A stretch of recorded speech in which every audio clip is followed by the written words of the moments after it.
Good day, you absolute legends. Welcome back to another edition of Update News. Now, today's hot topic is floating islands have been fixed. So, a lot of new fixes to do with the floating islands and other fixes as well, which we're going to be speaking about today, does suggest that the problems that we have been facing, like with the collision issues and how big islands can only be landed on and small islands are just completely like no clipped and you just go straight through them. Well, apparently that's all been fixed now. So we're going to speak about that and much more today in today's video. So do not go anywhere. Also, ladies and gentlemen, as always, please double check your subscriptions for me. It is a problem at the moment with YouTube unsubscribing you, the viewer from your favorite YouTubers, without your knowledge or consent. So please make sure for me that you are still subscribed to the channel. If you need to resubscribe, please do resubscribe. Or if you have been watching me for a while, you like what I do here, you like the videos that I do make, then please do consider hitting that subscribe button. You definitely will not regret it. Also, ladies and gentlemen, don't forget, leave a like on this very video. It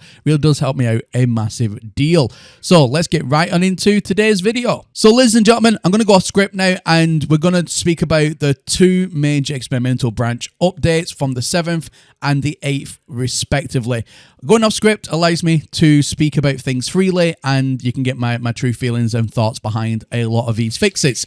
So let's get into it. So the 8th of the 8th experimental branch implemented custom color choice for liquidator minotaurs. Fantastic. I'm glad that's fixed. Improved freighter warping. I don't know what that means in particular. Like, how does that, does it mean like the load times are improved? So when you're warping with your freighter, is it longer warping with your freighter than like conventionally with a ship? I don't know. It doesn't particularly say, but apparently that's been improved. Fantastic.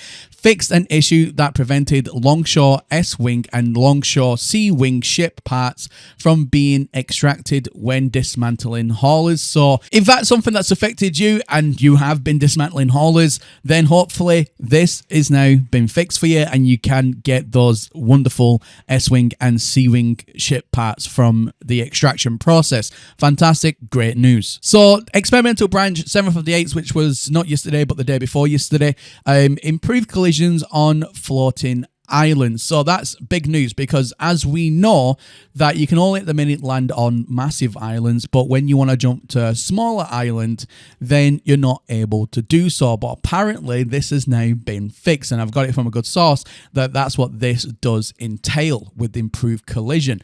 So fingers crossed, when the experimental branch goes to public, then everybody should be able to jump on said islands, which again is absolutely fantastic. So improved discovery retention when at a large numbers of discoveries, fixed an issue with the camera when the game is paused, clarified messaging when ending an expedition. I mean, it's pretty decisive. You click on end expedition and you know you've ended expedition. So I don't know what that particularly means. What a big massive message comes up going, right, you have just ended the expedition. Just for sanity check here. I mean, that's what that would entail to me, but that's just the way that I think about it. But clarified messaging, it's already pretty definitive that you're ending the expedition. And yeah, I don't know what that means. Can someone clarify that in the comment section down below with what you think that means? But to me, it just says like they're going to put on an additional message to say that you are in fact ending said expedition, which again is already pretty self-explanatory. Fixed an issue with docking at spherical space stations. Fixed a bug where swimming sounds could not stop. Improved swimming audio. Fixed a bug with teleporting to a freighter.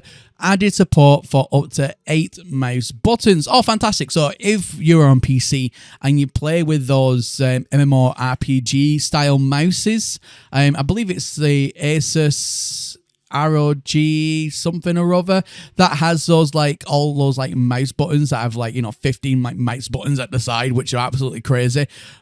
People who play like World of Warcraft, for example, use those buttons and those mouse setups.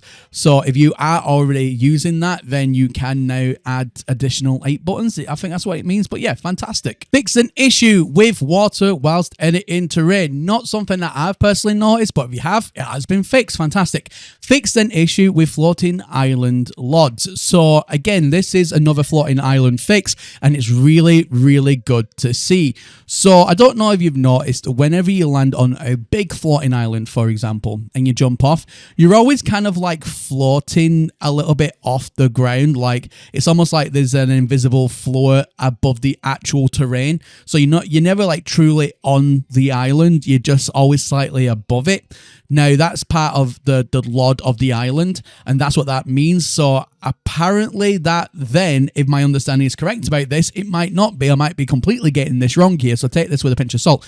But I think it means that the invisible flooring should now be actually part of the island and not just a little bit above the island. I hope that makes sense. So then you actually feel like you're running like through the grass of the island or whatever the case may be. But I think that's what it represents. Again, let me know, comment section down below, you know what to do. Fix an issue with staff multi-tools lagging by a frame. Fix an issue where freighter squadron pilot NPC names would not appear. I really wish that a fix would be about the freighter squadrons, especially because this is the main reason why I don't turn them on, is when they keep on getting in front of you during a battle and they just get in the way. They're actually hindering you rather than helping you.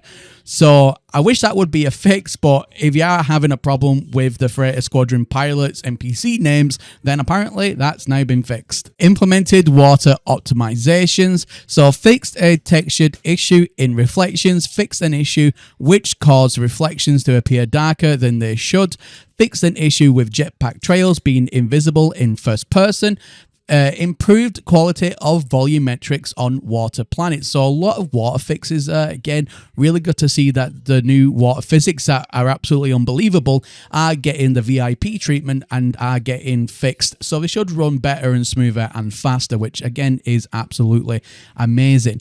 Optimized culling to improve rendering performance. Implemented optimizations to reflections.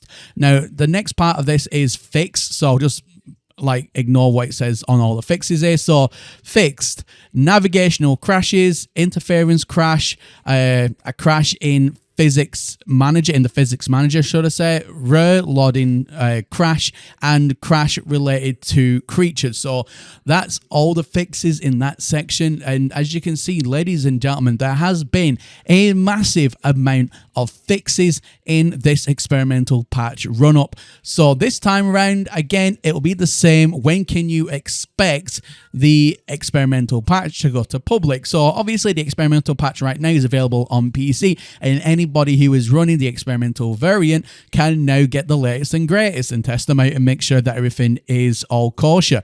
Now, it'll take roughly between 3 days to a week, so that's probably from yesterday, from when they updated it yesterday. So I'm assuming, looking at my calendar here, you're talking no later than this time again next week. So by Friday next week is when we should see the massive amount of patches being put over to public. Public then gets sent to Microsoft for Xbox and Sony for the PlayStation, and then onto your consoles. But remember as well, there could also be between now and then more patches, more experimental goodies being pushed over to that experimental branch as well. So even though this list is quite extensive, it's not the definitive list. It could be a lot more, and obviously as and when they do drop, you will be first to know about it because I'll be the first to report on it. But there we go, ladies and gentlemen, that is everything for me here today. Let me know in the comment section down below what you think about all these amazing fixes. Have you been having problems with the floating islands like I have? Have you noticed with the floating islands you couldn't jump from one to the other because you just fall through them? But yeah, let me know, comment section down below, what you think about all this. And as always, my name is Professor Cynical, and I'll catch you all again in the next one. Bye for now.